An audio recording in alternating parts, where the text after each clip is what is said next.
lifetime and not a lecture, so I'm not touching on a whole lot of that, Leonard, but I am going to just do some highlights from those hyper-famous world historical names you see up there on my first slide. Rusalki, those are mermaids in the Russian tradition, Pushkin, Dargomyzhsky, and the 20th century, and then something on Stravinsky and Prokofiev as benchmarks. So what am I doing with all of these names? Basically, what I'm doing is using this most famous mermaid story in the Russian tradition as something of an excuse to talk about Russian musical nationalism and Pushkin in music. The cast of characters are Dargomyzhsky, Alexander Dargomyzhsky. He's on the left. At the bottom, Sergei Prokofiev. And of course, bottom left is Igor Stravinsky. He's something again of a counter example.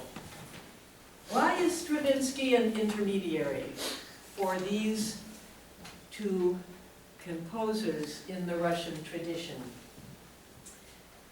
Maybe it helps us to start in the 20th century and work back. As Leonard pointed out, Rusalka's not a sound and an opera that we know well, whereas Stravinsky defines for many of us the sound of the 20th century. Now, beyond the fact that Igor Stravinsky's father, Fyodor, was Russia's greatest bass, and we see him there in the center image, he was especially famous for doing the Mad Miller part from Dargomyzhsky's Rusalka.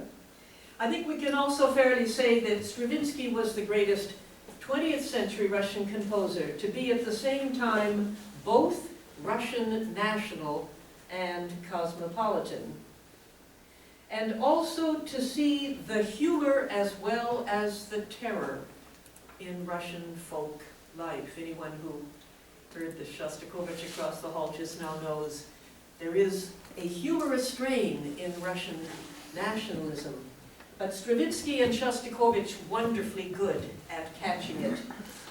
Stravinsky, being a modernist, of course, preferred to stylize both humor and terror.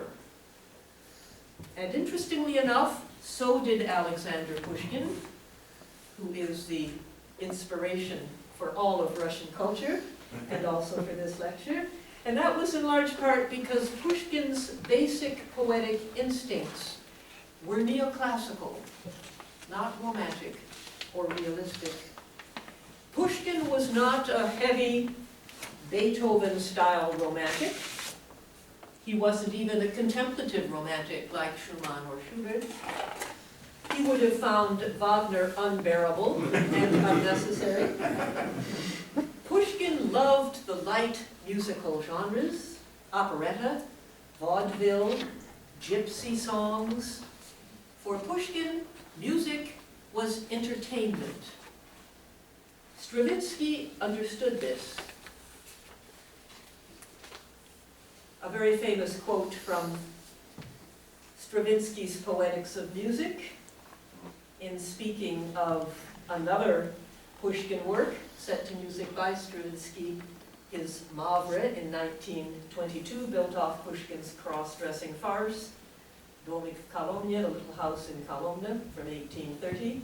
And Stravinsky wrote, "The music of Mavra stays within the tradition of Glinka," founder of Russian music in the 1830s and 40s, tradition of Glinka and Dargomyzhsky, adapted to the opera bouffe in the spirit of Pushkin. So this is what Stravinsky loved about Pushkin most of all.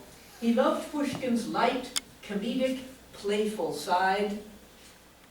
Stravinsky also loved Dargomyzhsky's Rusalka. He called it a charming opera in its mix of Russian popular melody, speech setting, and a certain amount of European Italianism.